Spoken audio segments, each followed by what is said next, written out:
What's going on?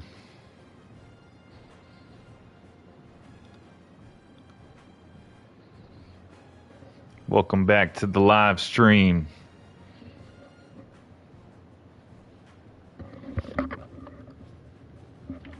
Just give me 1 second to update this stuff.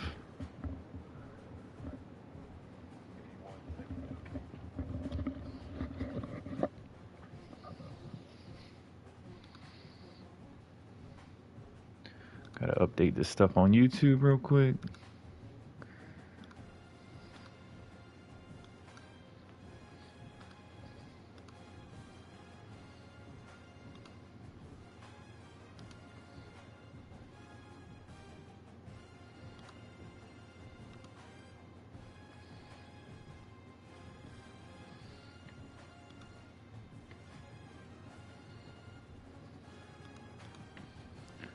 I think we are ready.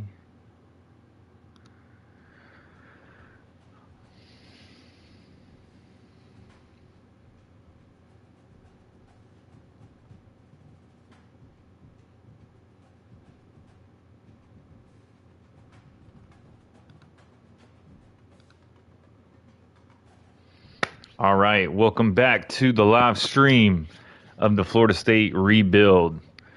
We are in our last game here of the season. This is going to be a very epic showdown. When Florida State and Florida are ranked, you know some shit's about to go down. So it's going to go down anyway. But when they're ranked, especially in the top 5, both of them, that's craziness right there. Like, this would be college game day in real life. Also, side note, going into the new game, that is one feature I was really hoping to get. I hope they still have it. I played the beta. I didn't see it, but I pray to God they come out with this. But if they could do college game day on Saturdays before your game, that would be absolutely epic. Hopefully they do that. If not, hopefully it's in the next game. That would be so sick. I think that would be a great detailed feature that everyone would love and enjoy. Just make it more real, you know what I mean?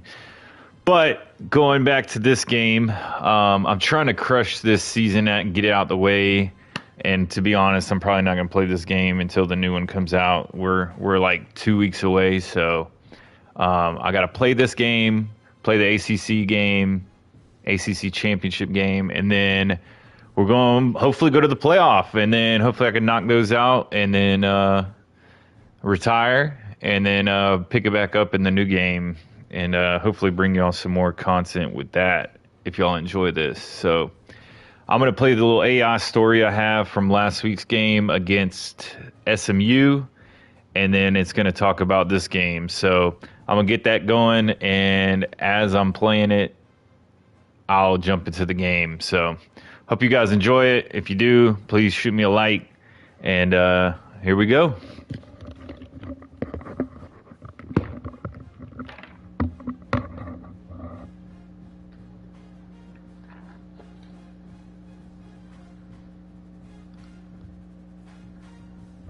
Having a full 60-minute college football game where your opponent averages, and I mean this literally, less than a single yard every time they try to run the ball. Oh, yeah. It's almost impossible. Right. Not 3 yards, not 2, 0.9 yards per carry. That's just wild. It really is. That isn't just winning a football game. That is, the systematic physical dismantling of the team standing across from you. Absolutely. So welcome to this deep dive. Today we are taking a stack of midseason box scores, player statistics, and playoff brackets from the 2026 college football season, and, well, we're translating them into the ultimate strategic preview. Because there's always a story behind the numbers. Exactly. Our mission is to look beyond those basic win-loss columns and uncover the actual tactical realities of a championship run. And if you want to understand how a championship run is really built, not just the flashy highlights, but the brutal, in-the-trenches reality, you are in the right place. Yeah, and the focus today revolves around a Florida State program that currently sits at 10-1. Undefeated in the ACC, by the way. Right, which is huge. I mean, they are looking to go straight to the ACC championship. Right. But that record, it looks flawless from a distance, but the granular data reveals a highly specialized, almost stubborn identity. Yeah, and we really have to talk about how Coach Brock Ellis has been just crushing it in his first season in college football. Oh, he's been phenomenal. To come in and immediately establish this kind of gritty culture, it's impressive. November football is really all about survival, right? Totally. So we are going to deconstruct FSU's really gritty 28-14 victory over SMU from week 12 to understand the mechanics of their defensive and rushing philosophies. Because that game was the perfect case study in winning ugly to keep championship hopes alive. Winning ugly is a great way to put it. Yeah. And then we will project those exact mechanics onto a historically massive Week 13 matchup. The Sunshine Showdown. Exactly. Against the number 4 ranked Florida Gators. Man, I cannot wait to get into that. But if you want to understand how late season football is actually won, you really have to look at the trenches first. Always. Let's pull apart this Week 12 SMU game because it serves as a perfect masterclass in weathering an early storm. I mean, FSU goes completely scoreless in the first quarter. Yep, nothing on the board. Right. Meanwhile, SMU's quarterback, Kevin Jennings, comes out executing flawlessly. He connects on a 28-yard touchdown strike to Ymir Knight just like a minute and a half into the game. Right out the gate. Yeah. SMU is instantly up 7-0. The crowd is ignited, the momentum is entirely flipped, and Florida State is staring down this massive early deficit. Which is terrifying for a team trying to protect a playoff spot. Right. It's like a heavyweight boxer taking a massive haymaker to the jaw in the very first round. Yeah. In that scenario, most modern offenses panic. You know, they abandon the run, spread the field, and start forcing deep throws to claw those 7 points back immediately. So did FSU panic, or did they just lean on a predetermined, heavy-handed game plan to tire SMU out?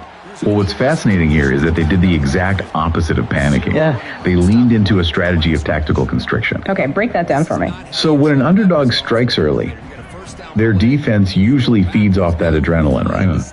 If you start throwing incomplete passes, you stop the clock, you give the ball right back to their surging offense, and you basically invite chaos. Yeah, you're playing their game at that point. Exactly.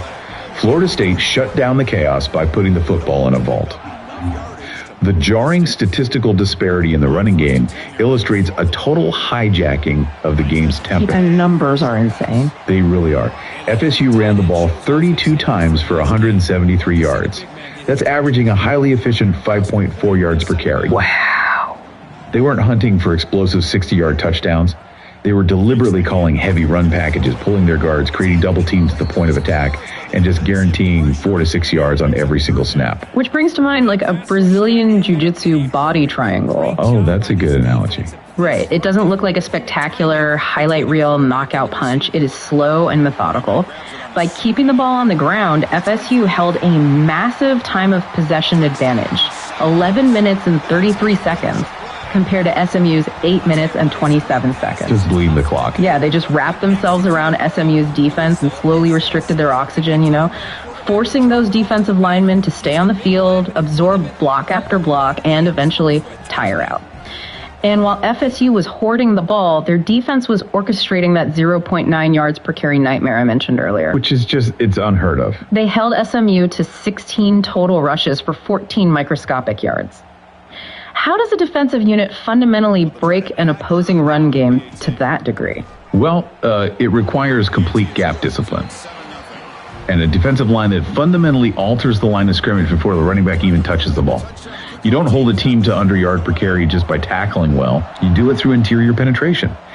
FSU's defensive tackles were consistently beating SMU's interior linemen right off the snap. That forces the running backs to hesitate or change their trajectory in the backfield. And the second they hesitate. Exactly. The moment a running back stutters, FSU's linebackers are already triggering downhill to fill the gaps. When an offense cannot generate positive yardage on first and second down, their entire playbook shrinks. They're forced into predictable third and long passing situations. And when you force obvious passing situations, your edge rushers get to pin their ears back. Oh, they love that. Yeah, which leads us directly to the defensive anchors who made this entire conservative game plan viable. We have to look at Jay Williams on the defensive line. Absolute monster game from him. His box score is terrifying. 5 tackles, 3 tackles for loss, and 3 sacks. I mean, he wasn't just bringing the quarterback down. He was actively destroying the structural integrity of SMU's offensive game plan by creating massive negative yardage. Yeah, he was a primary disruption engine. And operating right behind him was Kamari Wilson, who acted as a force multiplier in the box. Wilson had a day. He really did. He logged 10 total tackles, 6 of them solo, and 2 tackles for loss. When you have a hybrid safety linebacker reading the run that quickly and exploding into the backfield, it allows the rest of the defense to play aggressively. Because they know he's got their back. Right. And the defense generated so much negative yardage that the FSU offense rarely had to drive the full length of the field. They operated with incredibly advantageous field position all afternoon. Which brings us to the most complex puzzle piece of this entire deep dive. Florida State's quarterback, Kevin Sperry. Ah, yes, Sperry. On paper, his fingerprint is on everything. I mean, he accounted for all 4 of FSU's touchdowns, 2 on the ground and 2 through the air. But we need to look past the scoring column and analyze the actual mechanics of his performance. We do, because it's a very specific style. Exactly. Sperry completed 13 of 25 passes for 146 yards, and he threw an interception. Barely over 50%. Right. In modern college football, an offense that passes for under 150 yards is usually an offense that is losing by 3 scores. That kind of aerial production is, frankly, pedestrian. It is. Okay, let's unpack this. If you put up those numbers against an elite defense, you usually get blown off the field. Is this kind of offensive output actually sustainable, or did they just get lucky that SMU's offense stalled? Well, the raw passing yardage is undeniably low, but we have to evaluate the geometry of the field when Sperry was asked to throw. Okay.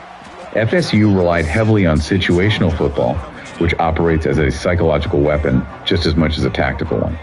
When FSU crossed the 20-yard line, the field compressed, the defensive windows tightened, and Sperry became highly efficient. They were lethal in the red zone. Exactly. Yeah. Florida State went 3 for 4 in the red zone. Sperry utilized his legs to manipulate the linebackers, scoring on a 7-yard run and an 8-yard run, which subsequently forced the defense to spy him. And once they spy him, that opens up the passing lanes. Right. Once the linebackers hesitated to respect his rushing ability, it opened up those quick, tight window throws like his 4-yard touchdown pass to Randy Pittman Jr.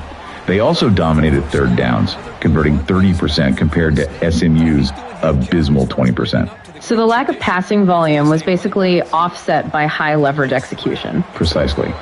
It also helps that Sperry didn't have to shoulder the burden of moving the chains on early downs. He was heavily insulated by a 2-headed monster at running back.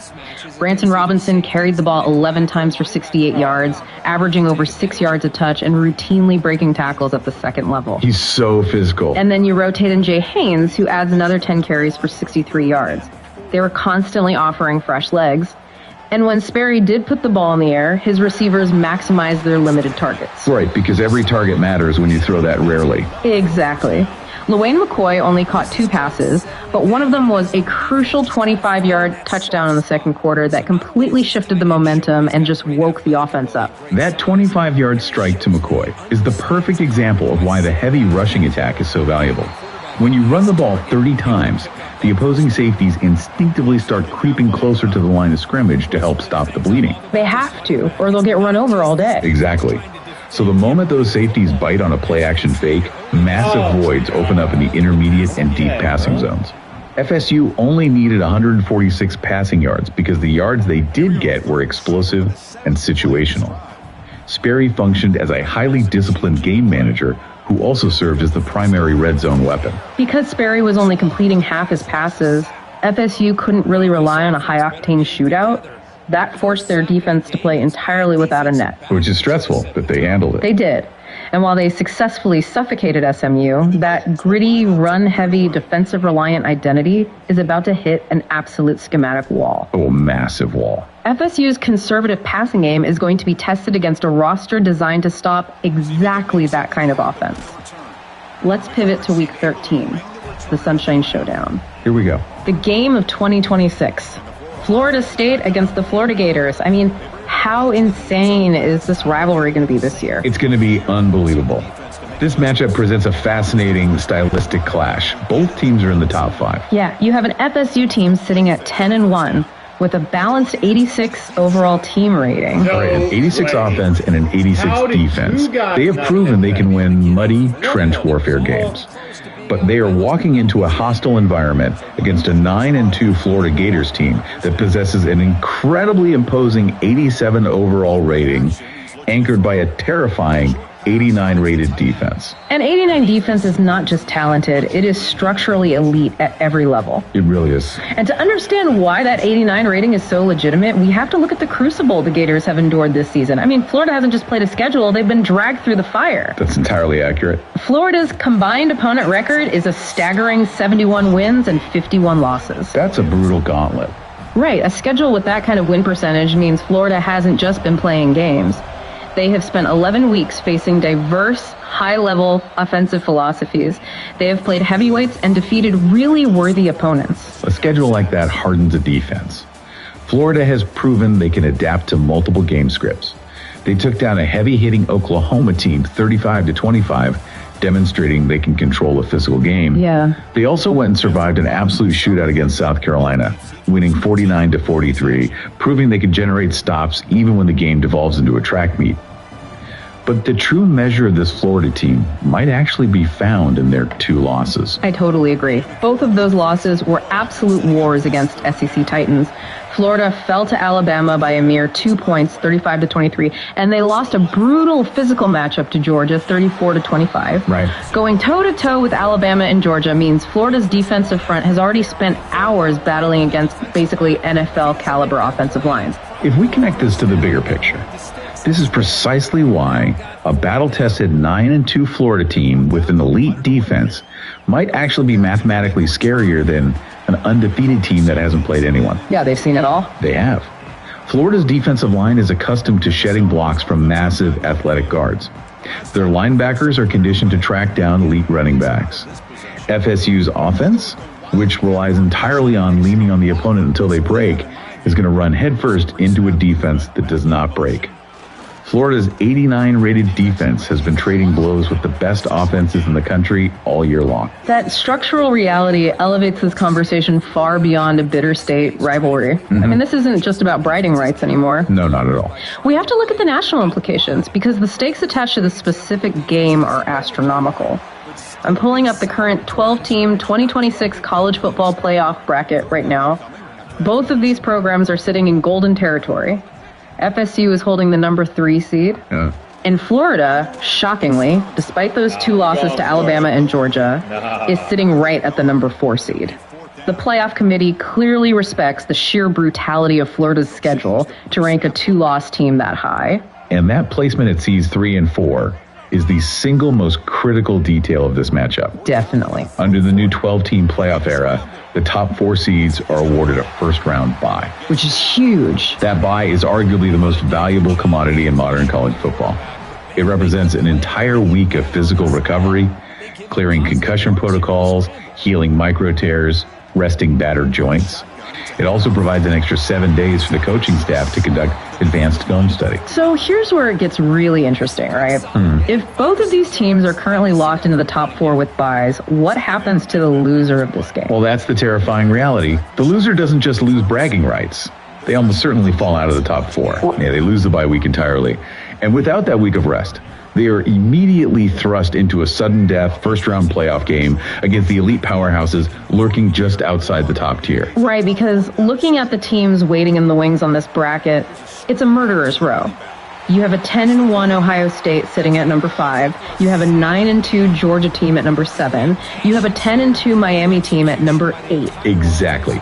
The loser of FSU Florida gets rewarded with a physical bloodbath against Ohio State or Georgia just to survive the first round.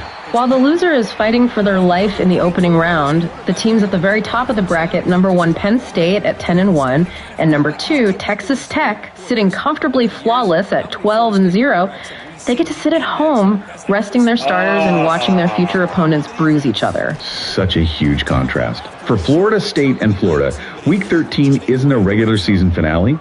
It is a playoff game before the playoffs even begin. It is literally a dogfight for the right to rest. It really is. So to summarize the journey here, FSU proved they can win a muddy trench warfare game against SMU. They can lean on Robinson and Haynes, control the time of possession, and trust Kamari Wilson and Jay Williams to generate negative plays on defense. Yep. But to secure their playoff bye, Their 86 rated offense has to find a way to crack Florida's 89 rated defense in the most hostile environment possible. It's going to be wild. And, before we wrap up, there is one final profound variable to consider as this game approaches. Ooh, what's that? We have spent this entire deep dive analyzing statistical trends, 89 rated defensive fronts, and tactical schemes. But in a rivalry game carrying this much history, stats often go out the window. Consider the immense psychological weight on these 19 to 21-year-old players. That's a really good point. They know the math. They know the bracket. They know that a single blown coverage, one missed blocking assignment, or one forced throw in the fourth quarter won't just cost them the state of Florida. It will add an entire extra sudden death playoff game to their season. How does that profound fear of exhaustion, that desperate physical need for a week off, change the way a quarterback makes decisions in the fourth quarter? Does that pressure make a team play tight and conservative, terrified of making a mistake, or does it push them to abandon the game plan and try to be the hero? Wow. Yeah, that is the exact psychological tension that makes November football completely unpredictable. It's so much more than just X's and O's. It really is. Well, thank you for joining us on this deep dive. We appreciate your curiosity and your commitment to understanding the why behind the game. Until next time, keep looking beyond the box score.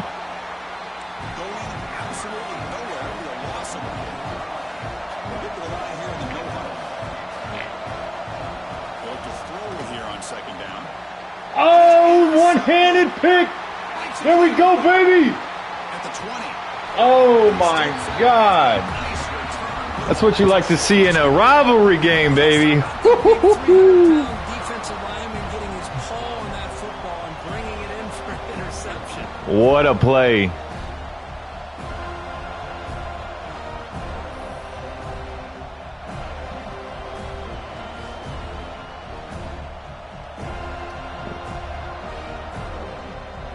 That was sexy.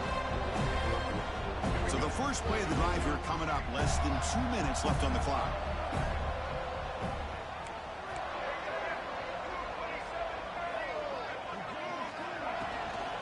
Shotgun handoff here.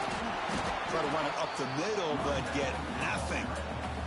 And now a timeout quickly called by the defense as they try to get everybody on the same page here. Coming to the line on second down. This is important. They want to avoid a 3rd and long. They're going to run the option. There it is. He takes it into the end zone.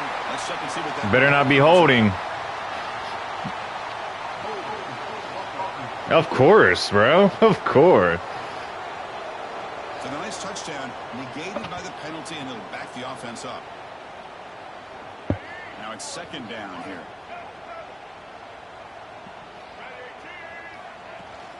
Trying to flex the ground game here. That takes the handoff. Defense gets him down, but they'll take the gain on that play. Had a nice drive going here, but now it's 3rd down and long. Quarterback checks the defensive look, makes some adjustments.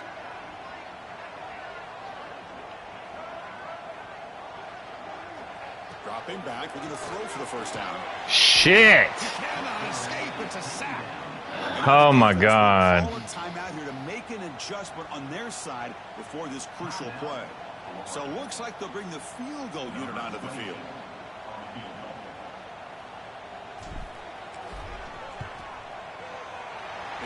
It's a rival game for you. Right down the middle. Sloppy rival games. He's got a strong leg. I'm surprised here he's able to put 3 points up here for the offense. Following the field goal, the kickoff team is out there now. I'm pretty sure they get the ball after half, too. Well, he thought about coming out, but instead takes a knee and to bring the football to the 25-yard line. So here we go. First play of the drive, under 2 minutes before halftime. On the ground, it's ball. Going to try to run inside, but nowhere to go. They'll crank up the tempo here on second down. The time is running out.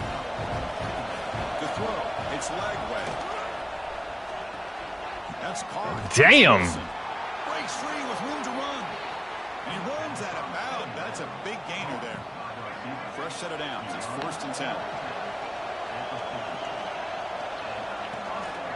And the single back takes the handoff. And this one goes nowhere. Kind of surprised they're running it. The Gators will come to the line to run the hurry up. Looking to pass here on second down. The pass come on. He'll avoid the tackle there with a slide. Timeout is called to duck strategy late in this close game with halftime approaching.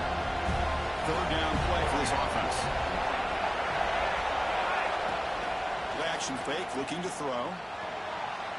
And it's incomplete. They let it fly on third down, but now it brings up fourth. The Gators will line up to boot it away. And he'll kick it away now for the second time. Not a very good boot. Sets up the offense in great field position. And the first play of the drive now from the 25.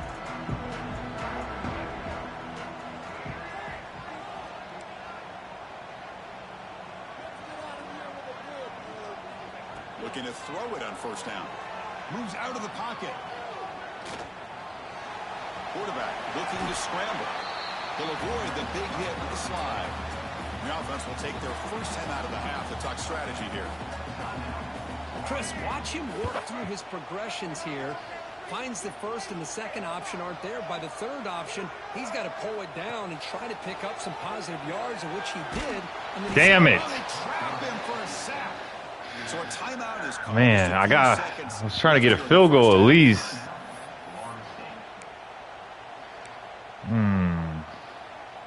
The offense comes back out there. Not much time left. Perhaps just time for a couple plays before the half. Receivers now getting some new assignments before the snap. Looking to throw it on third and very long. He's looking to scramble. Trying to use his legs to make the first down. Couldn't get there. And now it's a fourth down call. The offense will quickly spend a timeout here after the play.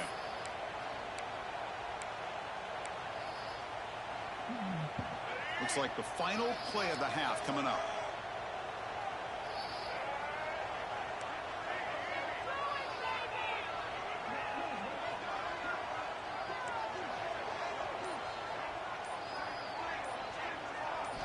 And he's throwing for it on fourth down. Bringing pressure. Ow! Just before the Why? Why did I do that? Whatever. after the pick, and then he'll do Whatever. it for the first half of play. And that will do it for the first half here. Kevin Connors now has our halftime update. Fellows, in a rivalry filled with magical moments, even more here today between the Gators and Knowles. And yes, football is a game of inches, but man, is that really the case when you consider the length of some of these possessions. Look, I'm not an analytics guy, but I do know this. The team that sustains drives and just moves the sticks might be the team that comes out on top today. With that, let's throw it back to the guys to see how the battle between Florida State and Florida plays out. All right, Kevin, thank you for the update.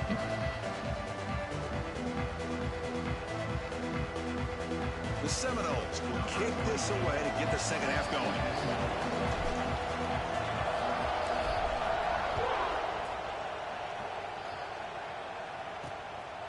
Bringing it out, it's Daniels.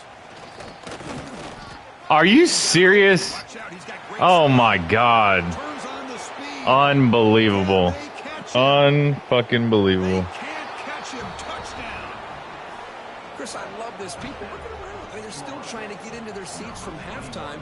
And here's the first play of the third quarter, and boom. We've already got points on the scoreboard with an electric kickoff return.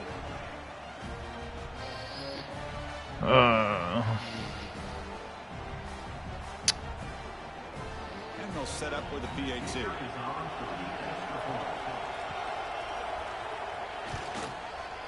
Extra point makes the lead 4. Come on, Knowles. We can't let them win in our house. Come on. That touchdown. Now the kickoff team out there to kick it away. And here's the return from inside the 5. And the returner steps out at the 20. That's where the offense will take over. And the Florida State offense heads back onto the field.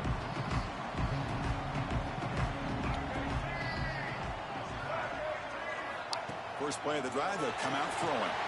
Caught behind the line. It's Robinson. Defense makes the stop after a 5-yard gain, so 2nd and 5. You can see what the offense is trying to do here with this screenplay, but they avoid disaster by at least getting a few positive yards. The defense doing a great job of anticipating the screen here. He escapes the pocket. There you go, McCoy. Good catch. Good catch. And he'll pick up a first down out of the 37.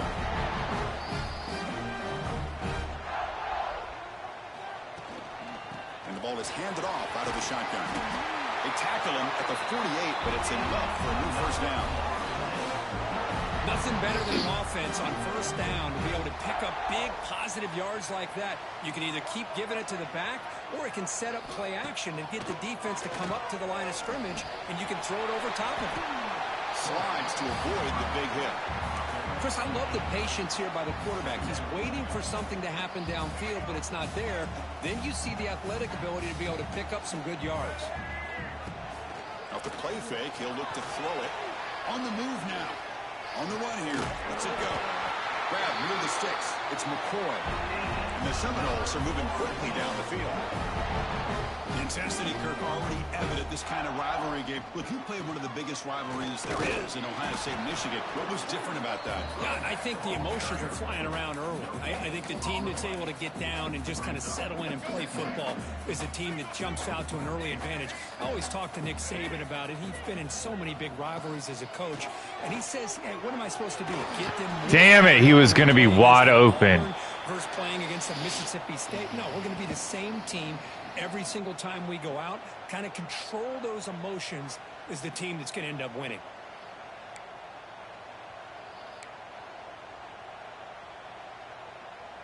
So the offense getting set. This is not where you want to be against this defense. 3rd and long.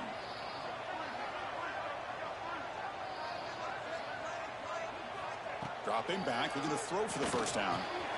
Caught over the middle. It's McCoy. Now play more than enough for a first down. Sets him up at the 24.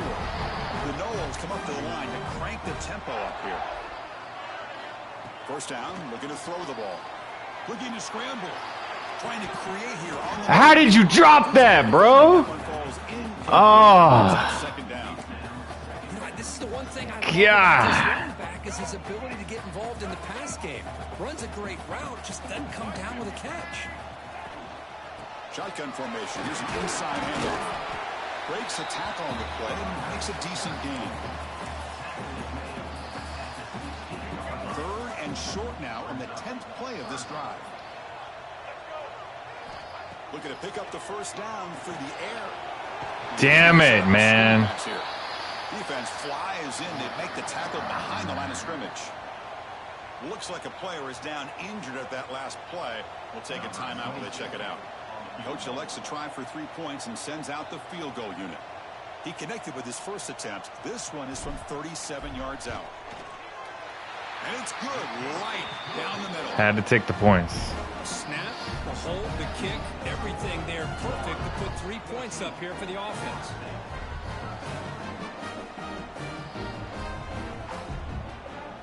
So after coming away with 3 in that drive, the kickoff team is out.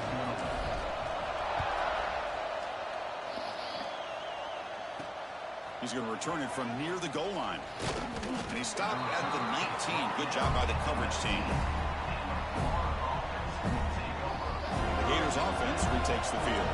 They're trying to build on their lead. They were forced to punt on the last possession. Looking to throw. It's Lagway. On the move here, trying to hit a deep shot. No way! How the fuck do they let that happen? Oh my God. That is so fucking retarded, man. He hands it to the back. Broken tackle still going. And he'll run out of bounds after picking up a few yards on the play. Setting the tone early with good runs like this can really wear defense down and keep the defense guessing. That's why some of the best coaches of all time have primarily done it with great run games. And he goes nowhere. Stopped cold behind the line of scrimmage. And a player is down injured after that last play. We'll take a timeout while they check him out. So it's 3rd and short from the opponent's 28. Let's see what the play call is here. They're already in field goal range, but thinking about the end zone. Can he make it to the marker? He'll stop him just short of the marker. Good effort, but the defense holds. Now it's 4th down. So here comes the kicking team on the field. They'll settle for 3. Trying to knock it through from 44 yards away. Oh, he should have blocked it. Come on. 3 points on the board. Oh, Chris, it's a nice kick here to polish off that drive with at least. Damn, man.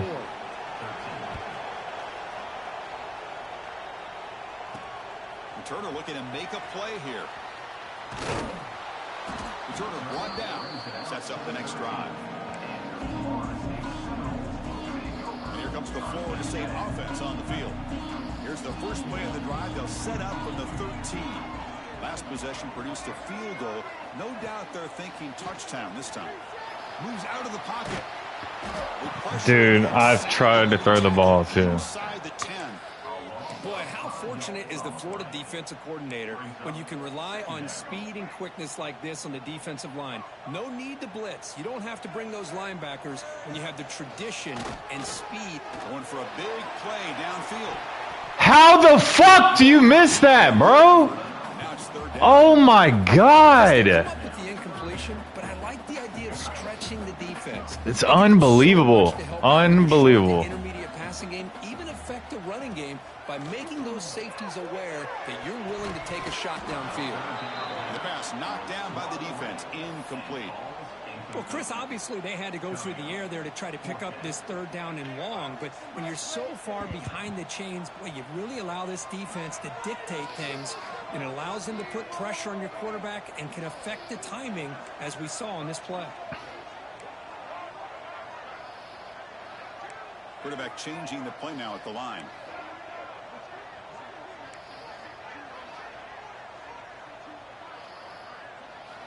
Needs a completion here on 4th down.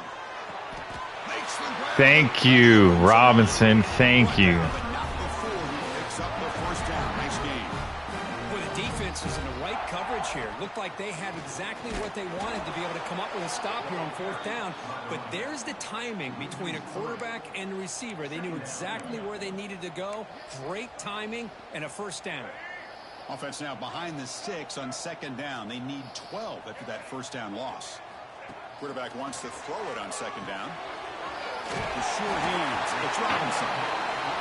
Defense surrounds him. Just a short gain on that completion. And the Knowles looking to crank up the tempo a bit. Play fake looking to throw. Close to the tight end. Tight coverage deflected and incomplete. Brings up 4th down. The Seminoles will look to convert here on 4th down.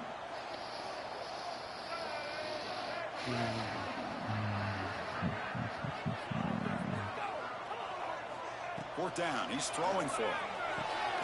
Caught near the sticks. What in the world? Moves his way for a 1st down to the 35.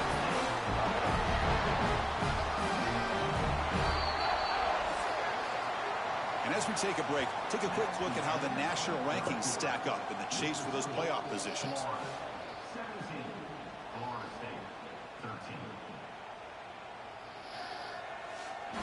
One quarter to go. Let's see if this sets up as a classic finish. Back at it to start the quarter. Offense getting set to run a 1st down play. Looking to throw it again. Oh my God. Powering through the defender. And he's wrapped up after a solid return. Boy, he does a nice job here as a safety of just sitting back, kind of playing center field, letting the play develop, and then once the ball's in the air, he did not hesitate, and that quickness allowed him to come up with that interception. And the Florida offense retakes the field. This game just got tighter. The temptation might be to sit on this lead, but we'll see how aggressive they get. Here's the handoff. Now they test the middle of the defense, but get nothing. Man, just complimentary football, really, in a nutshell. They get this football back thanks to their own defense, creating that turnover, working with the lead like this. Really, it's all but over. Now the offense is just thinking about running the football and working that clock.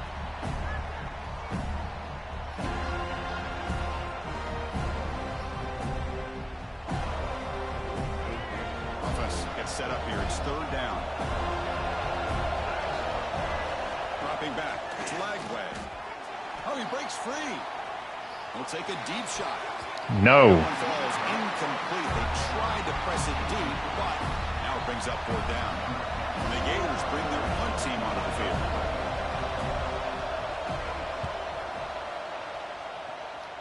And off the bounce, that punt will roll out of bounds.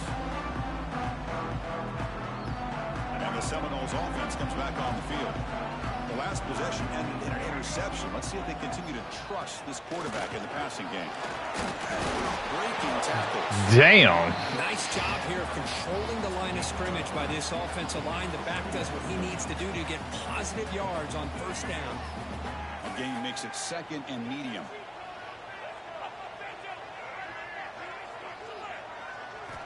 Here's the snap, looking to throw.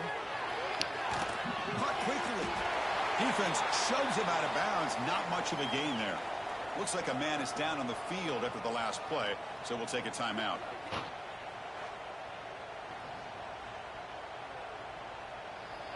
Here we go, late in a tight game. This might be the biggest play so far. 3rd and 2. Can he get there on the ground? And the Seminoles pick up first down yards to keep the drive going. Man, love the toughness from this offense here on 3rd down and short. Being able to get behind a big physical offensive line. They get a hat on a hat, get enough of a push, and the back is able to get behind there and find just enough real estate to pick up the first down. Defense is coming after him. Choosing to just throw the ball away that time. 2nd down play now coming up.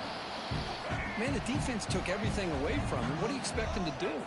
He can't force the ball into traffic and potentially throw the interception. Does a good job of getting out of the pocket, away from the pressure, and just throw the ball away. See what happens on this next down. Offense looking to keep the drive alive. It's 3rd down.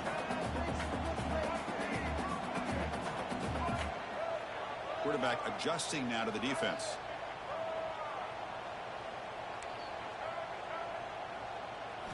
On 3rd and short, they'll try to throw for it here. Caught near the sticks. It's Robinson. He'll be brought down to the 46. Good enough for a first down. The Noles come up to the line in a hurry up. That'll put him over 150 yards today, Kirk. He is putting on a show on this big stage. How great is this? On this stage, as you mentioned, Chris, just playing his best game. Who's been in sync with his receivers. Back there has time to throw. Just having a dream performance. And the Noles have 1st and 10 here. He hands it off from the gun. Make the stop at the 25, but it's 1st and 10 for this offense. Looks like a player is down injured at that last play. We'll take a timeout while they check it out. See what the call is on 1st and 10. Takes the handoff. It's Robinson. And the defense smothers him for no gain. That back just had nowhere to go. Got to give credit to the defense and their run fits on that play. What's the play call here on 2nd down for this offense?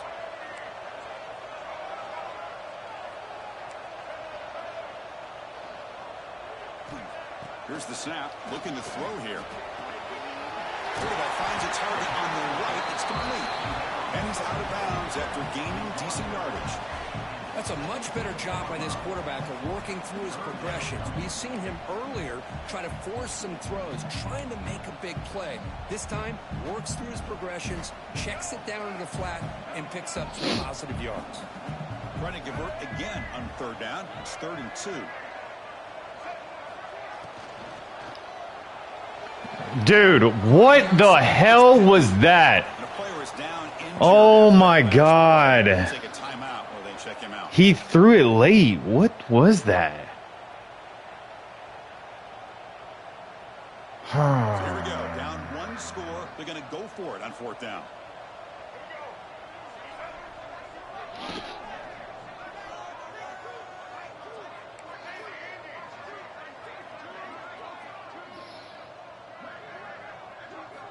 Wants to throw it. Pittman! Are you fucking kidding me? Oh my God. Oh my God, Pittman. Executing here on the 4th down play in the 4th quarter. You're only down a possession. Now you got to rely on your defense to back onto the field. Motion by the back will make the defense adjust. Pressure is coming. Trying to get the throw. Oh my God! Why can no one fucking intercept the ball? Oh my God! Oh my God! Time winding down. This offense comes to the line trying to bleed out the clock. Press coverage now from these DBs. He moves the ball across the 20 to the 22. Shit, man. Now a timeout taken by the defense trying to preserve his. Dude, if we lose this game, I'm fucking firing Pittman. He's done. Comes up trying to grind down the clock and secure the W. Looking to pass. It's Lagway. Running back has it on a screen now. And he's brought down. Good job by the defense getting through the blockers, but he stopped short of the first down.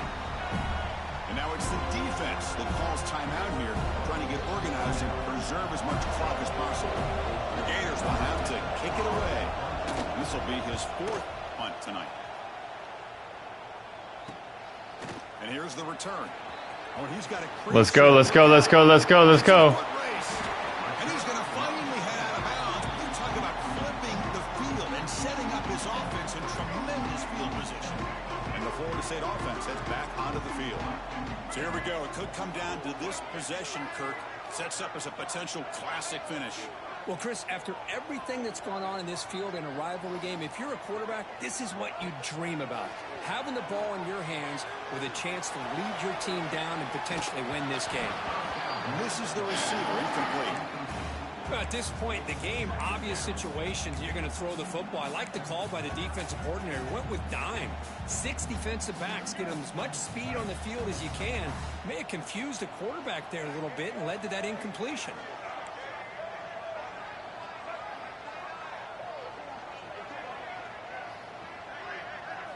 He's back to throw again on 2nd down. Oh my God. Trying to take a shot, but put too much on the throw. Well, this is it. Late in the game, really tight situation. This is what separates a good quarterback from a great quarterback. Can he come up with the play to keep this drive alive?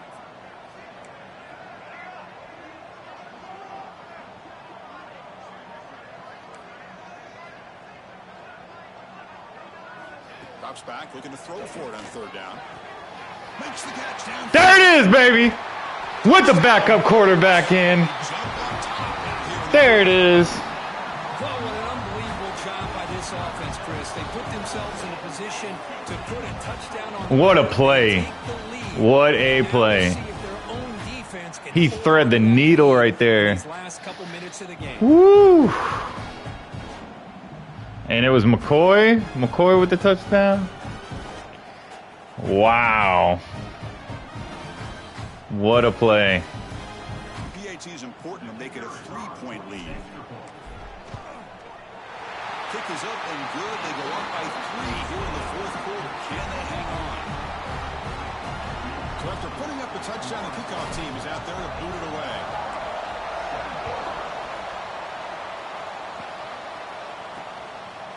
He thought about returning it, but instead takes a knee. It'll be a touchback, and they'll start at the 25. And the first play of the drive now from the 25. Here comes a handoff. He's swallowed up at the line. Could not get past that big defensive tackle. But crank up the tempo here with the clock ticking down. 2nd down. Looking to pass. It's Lagway. Grab down the middle. It's Brown. And the offense will wisely spend a timeout after the play. Clock management's going to be very important here in the final minutes. Using the ground game here. Tailback has the handoff. And he's tackled right at the 40-yard line. The clock is still running. They got to get set quickly.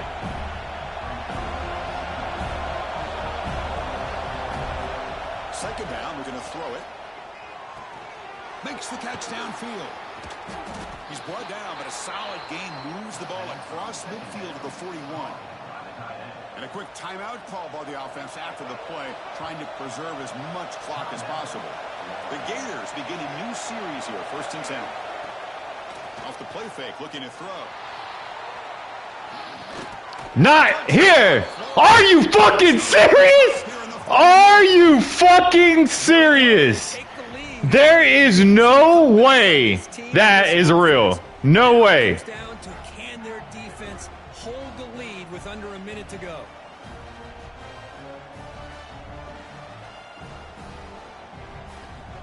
What the fuck just happened? Hold up. I gotta... What? That's how we're gonna lose? Like that?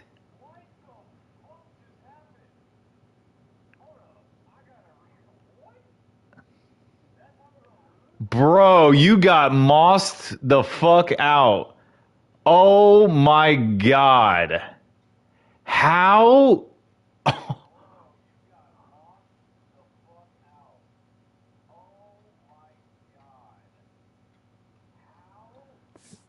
I'm in shock. I cannot believe that just happened. Add to the lead now with a PAT. Classic EA right there, boy. They did not want us to win this game. PAT up and good. So the lead is 4 here in the final. Wow. Looks like we're about to take our second L of the season. Make a stop on this final drive. And he'll bring it out from inside the 10. And he stopped at the 19. Oh my God. And here comes the Florida State offense on the field. So here we go. They need a touchdown. Got a little time to work with. How will they play this situation? Here's the first play of the drive now. They begin at the 19. Quarterback making some changes at the line. On 1st and 10, looking to throw. He escapes the pocket. The pass will fall incomplete on the scramble attempt. Good coverage there. The quarterback here, I think, makes a mistake. He's got the time and the space to put a little bit more air under the ball, but instead he rushed it with a bullet pass, and it falls short. This is where poise separates the good quarterbacks from the great.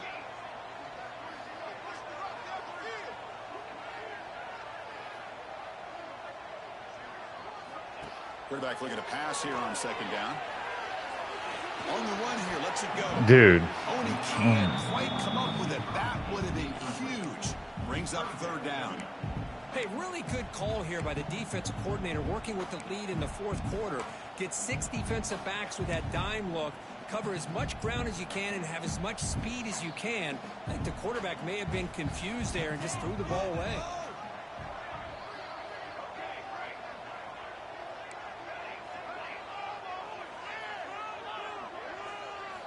Drops back, needing a 3rd down completion here. Taking a deep shot here late in the game. That's incomplete. They weren't afraid to let it fly, but it brings up a 4th down. Well, that's not what you want to see as an offense when you're trailing late in a football game. An incompletion on 3rd down and long. Hey, it's a bit of a risk, but with that clock looking the way it looks right now, I think you got to go for it here and hope to convert on 4th and long.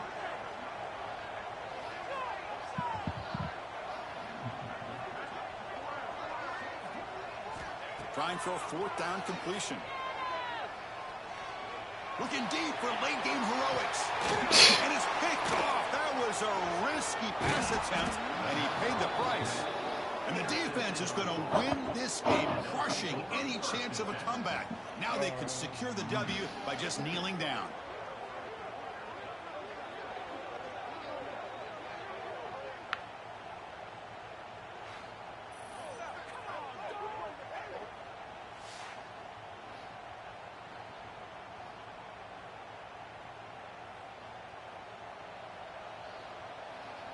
So this one is tucked away. Time for victory formation.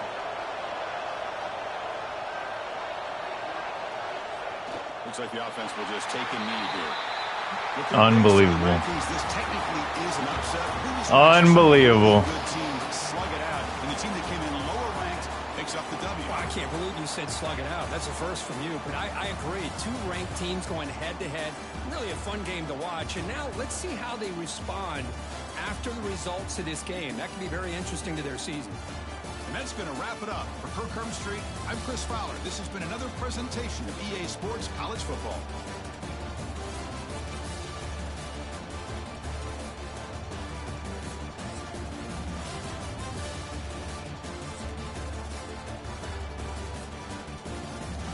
All right, well, that was interesting.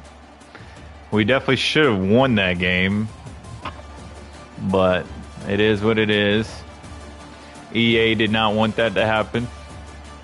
It's all good, though. We're still undefeated in the ACC. We're going to play an ACC championship and then go to the playoffs.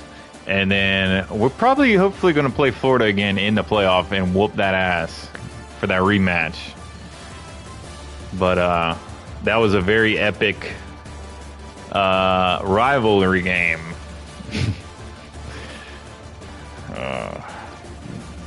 A lot of mistakes were made. I wish it wasn't at home, but it is what it is. I appreciate you guys watching. Hope you enjoyed it. I know my Florida fans enjoyed that. But until next time, I'm out.